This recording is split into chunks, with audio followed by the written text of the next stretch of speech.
DIGGS is the market leader in premium and innovative, safe pet crates and kennels. We like to start all of our meetings with our mission statement as a mission-driven organization, and there's a couple things in our mission statement that actually bring out some key differentiators of our brand. We equip pet lovers with the highest standard of safety, education, and design innovation so that pets can thrive in every aspect of their lives. Believe it or not, making safe products, innovative products actually sets you apart in the pet space, which unfortunately is riddled with poor quality because of a lack of safety standards. This gives you a little bit of a brief overview, although it's not exhaustive, of our product suite. You can see that we lean into our expertise of pet containment. The Revel dog crate on the top left, which you also saw here, is our flagship product. It comes in 4 sizes, 3 colors. Starts at $375. It revolutionized the dog crate market, and I'll show you that in a second. The Evolve dog crate on the bottom left we launched last year. It's had a lot of wholesale success, lots of penetration at PetSmart, Walmart, and others. And then our inflatable kennel that I also had outside, I was demoing a few times to some people today. It's some IP we acquired from Volvo Cars to make the first inflatable travel dog kennel, also crash tested. I don't have time to go through all the wholesale expansion that we're seeing, which has been pretty tremendous. I'll give you a couple of examples. We did a 75-store test with PetSmart last year, 9-foot wide DIGG branded section. It was so successful that's rolling out to 815 PetSmarts in October.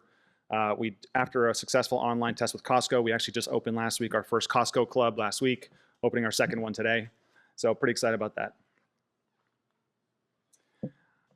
Some of you have dogs, it sounds like. The typical black wire crate is something you often will buy when you get a puppy. Sometimes people use it for the life of the dog, but they're pretty painful. They're ugly, they're hard to use, they're unsafe. Our products really kind of differentiate and innovate across the board. I don't have time to go through all the details, but if you come to the booth after, I'd be happy to tell you more about it. Very lucky to have received a lot of awards and got a lot of press. I'll give you a couple of examples. This crate was nominated received the best dog crate 4 years in a row by Forbes.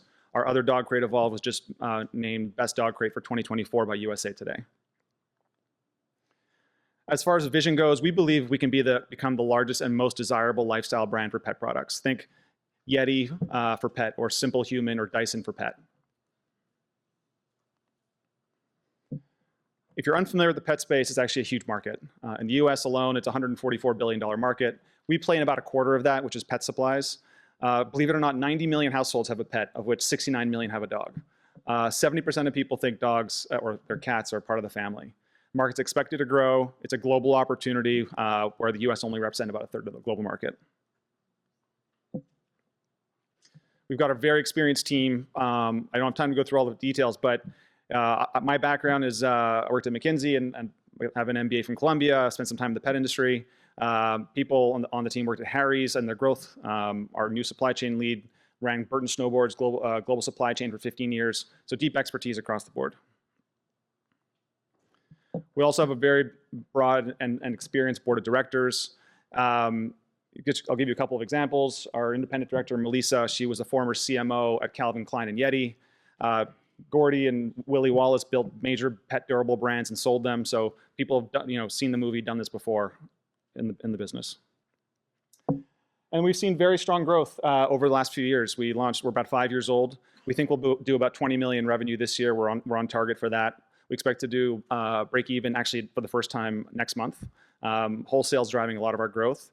And so we've seen, after a bit of a strategic pivot from direct-to-consumer only to a mixture of wholesale and direct-to-consumer, we've expanded our margins, and we've really kind of been successful in growing the business again. Thanks very much.